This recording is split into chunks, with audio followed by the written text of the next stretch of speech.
Good morning. I'm Margot Gilbert with Exit Landmark Realty, and welcome to Margot Land, where you don't have to live in the neighborhood to be part of the community. Margot Land, if you haven't been here before, is a community website dedicated to connecting people with local businesses, resources, and stories. And I'm so glad you are here. This morning, I have two very special guests, two very special ladies from the Maryland Inclusive Housing. One is Laura Silverstone, who is the Director of Housing Services. And then we have Tierra Medley, our Community Living Coordinator. Welcome, both ladies. Thank you for having us.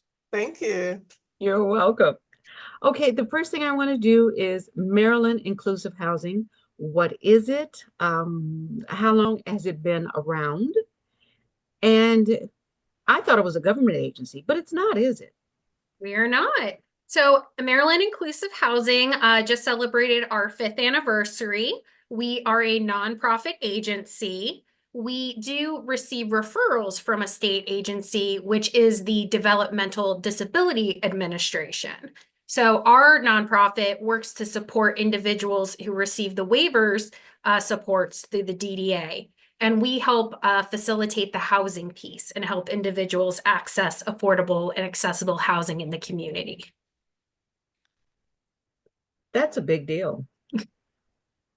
And that's just one piece of what we do. Additionally, we have housing committees throughout the state of Maryland, which we can get more in depth a little later. And you may have seen our website where we have an array of information from accessibility features to modifications to the home to make it more accessible and just various resources. Why are you guys in business? What is it you want to do? Tierra, can you take that one? I'm sorry. Tierra? Sure. So I can speak for myself. The reason why I'm in this particular business in this field is because it holds a special place in my heart. I do have a family member, a close family member who does have autism. And over the years, just growing up with him and watching his parents struggle to find resources for him, navigate the school system, and even into adulthood, making sure that he has the services that he needs to flourish, really. It's something that I watched and I saw some of the difficulties that my aunt and my uncle went through just to make sure that my cousin had what he needed. So for me, it was important for me to try to get into this field so that I can be a part of the field and just be a person that has a bit more background to understand and to help make a way for other people like my cousin. I'm just curious, what are some of the problems that your cousin encountered? Trying to find the right fits for services, sometimes even finding the right staff members, and also just finding out about the services. A lot of services aren't known about, so it's really trial and error a lot. So I know that if my aunt and uncle had somebody like me, they probably wouldn't have had as much struggles that they had just finding the services that he needed. Oh, I'm so sorry to hear that. Lauren, is that why you got, and the large question, of course, larger answer is, of course, you guys are to help facilitate people getting the services. I didn't know that there was such a problem, but you actually hit on something. If they don't know the services are available, how are they going to avail themselves of the services that are out there? Lauren, tell me, which services do you think are the least known? So I would say that housing is a service that definitely needs navigation. So the Olmstead Act was just passed in 1999. That prohibited the unjustified segregation of people with disabilities. So with that, people were previously living in institutionalized settings and they were segregated from the community as a whole. But now here's the issue. Where are they going to go when their parents age? So we can work with families to plan long-term where are individuals going to live and what are the wraparound supports that they can receive to maintain their housing and also their safety in the community. So as Tierra had mentioned, there is kind of a relationship between the support services, which we don't directly offer, but we collaborate with, and the actual housing. And our goal is also to separate housing from services, because if an individual is in a group home, they don't really have choice over their staff. If they have a staff member in that home, they're at the, say, the mercy of this, the agency. But if they control the home, they control who comes in and out of it. And through their waiver, they have choice of their service provider. So we just want to help bring together and collaborate wraparound support services to help individuals maintain their safety long term. So you work in conjunction with the person's social worker? Is that what I'm understanding? Or you don't necessarily serve as a caseworker? So individuals through the DDA waiver, each individual has a coordinator of community services or a CCS. So the CCS can help coordinate other services such as personal supports, or if the individual would like employment supports, that would be the scope of the CCS. Whereas MIH, we focus solely on the housing piece. So we can help individuals navigate and explore rental assistance programs, also utility assistance programs. And then when someone moves into housing, if there are issues, we can help support them to maintain that housing. For example, there have been behavioral issues where individuals make noise, bang on the walls, and we work with the landlord to deal with noise violations and ensure they can maintain their tenancy. Whereas the CCS would more so monitor the personal support services, ensure that their staff is coming over and that that person is receiving supports with their activities of daily living. Wow, those are really important ancillary services that you guys are offering.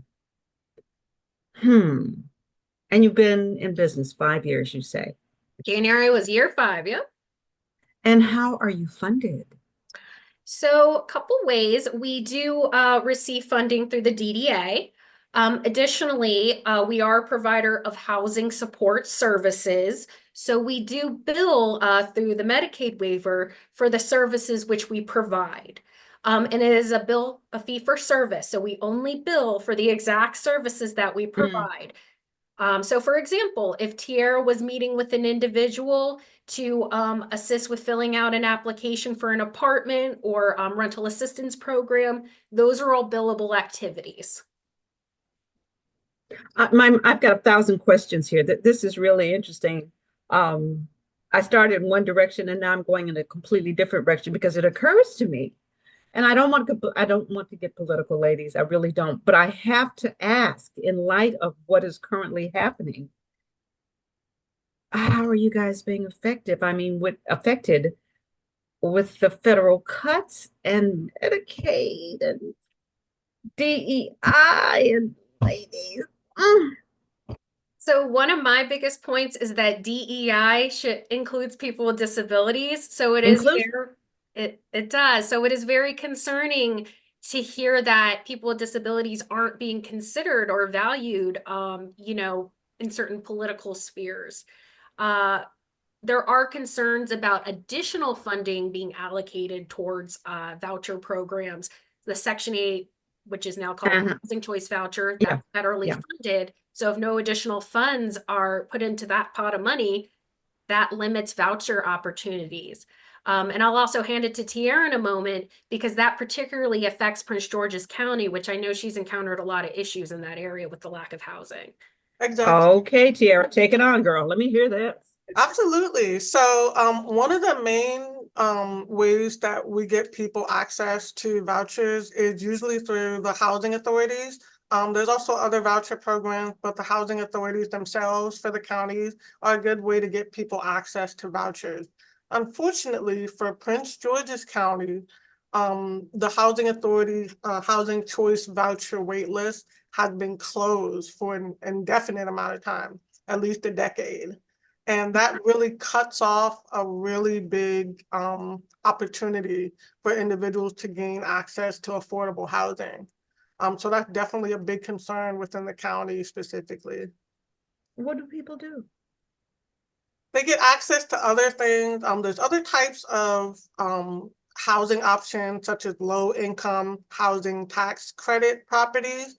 They do offer, they're not exactly subsidized like a voucher would be, but they do offer slightly lower rental rates underneath market rent.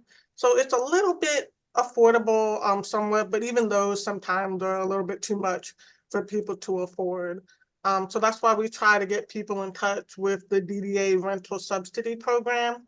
That's a really important voucher program that it's not tied to any properties or any counties or anything like that.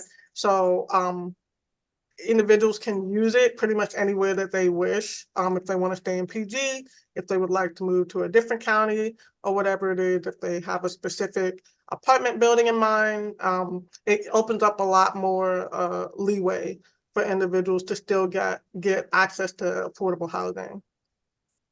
It just sounds like to me that, again, with the current climate, if you're not going to be funded, millions of people are going to be affected. And if they don't have the outlets, if they don't have the services,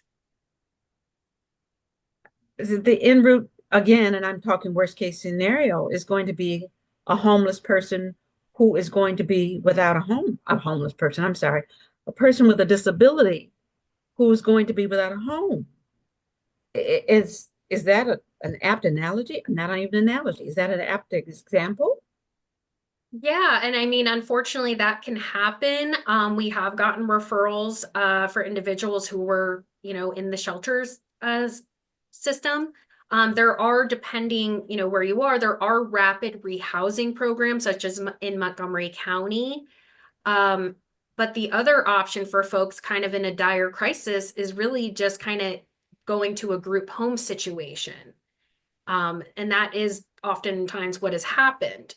So we try to work with people as soon as possible to plan for the future. But of course, things happen and, crises happen where people do end up in homeless situations. And unfortunately, there's no immediate housing solution. This is not great. Okay. Challenge. We're going to have to offset that with something really positive. We definitely need to do. Tell me, Tierra, tell me a story where it just made a difference to someone's life. Tell me a story that you just close to your heart. And I know all book story. I know that, case management, I know everybody's close to your heart. But tell us a story that just is going to warm our hearts this morning on this cold, rainy, miserable morning. Sure. So I'll tell you about a story about an individual. She's over on the Eastern Shore, but she was previously living in a group home. She was extremely unhappy in that group home. It was just not a good placement for her. So what we did is we worked with her CCS. She got her in touch with us, and we were added to her person-centered plan. We started working with her, got her on some eligible housing subsidy wait list, and she ended up being called off for a Section 811 unit. And we went through the application process. She got in, she moved in, and she is so much happier now. She is so much happier. She loves her place. She loves pink. She's a lot like me. She likes the color pink. Me too. Pinky, yay. Her house is filled with all types of fluffy pink things and just so much that just makes it her own space. And she didn't quite have that at the group home. So that's definitely one of the better stories that I could tell that I've worked with. Yeah, and that's why you guys do it, isn't it? Yeah.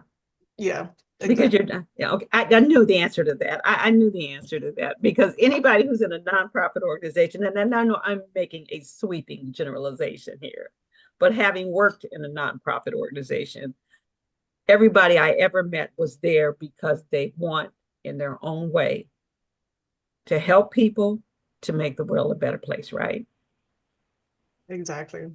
Okay. And the individual I worked with, she actually called me her hero. Oh, And it's so funny. I don't look at myself like that, but you know, for somebody who wants their independence and just wants a place to call home, having somebody like us to help make that real could be like saving them.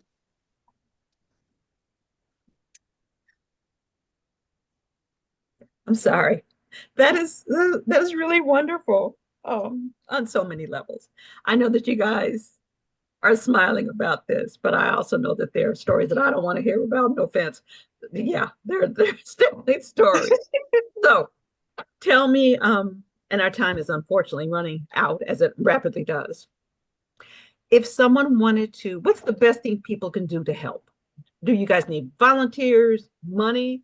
What kind of support can someone give you? Lauren, can you answer that one for me?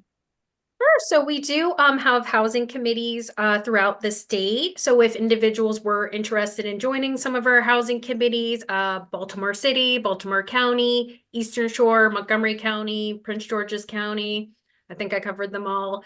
Additionally, voting for policies that are inclusive of all people, and just remembering that DEI also does include people with disabilities. So when, local elections are very important, there's a term called NIMBY, not in my backyard. Backyard. People are like, yeah, vouchers are fine in someone else's backyard. Right. So maybe just really being open to including people with disabilities in your community, voting for progressive change. Those would all be monumental in supporting the community. That's outstanding because that's easily done. I thought you were going to say, well, send me a check or something like that. I wouldn't mind, but Well, if that's the case, let people know if they wanted to get in contact with you or maybe even volunteer with your organization. How can someone do that? At this point, we don't presently have volunteer opportunities, but I would certainly be open to that in the future. And I'd be happy to share my information. People could reach out to me directly if they want to get involved, and we could see how we could partner together. Outstanding. Okay, Lauren, please give everyone your phone number so that they can contact you. And Tierra, I want you to do the same thing. Okay. Sure. Okay. So my number, sorry, my Lauren Silverstone, my number is 301-242-9627, extension 3. Would you like my email as well? Absolutely. All right. L Silverstone at MIH-INC.org. Tierra. Okay. My phone number is 301-242-9627, extension 4. And my email address is all lowercase letters, T as in Tom, M as in mouse, E, D as in dog, LEY, at MIH-INC.org. You guys are so used to giving those. I will also have some information on the outro for both of you so that if they didn't get the information, they'll be able to scroll and see stuff. Ladies, thank you so much for your time today. I appreciate it. I hope that everyone definitely does vote for candidates who really do believe in inclusion. And it's been a pleasure talking to you both.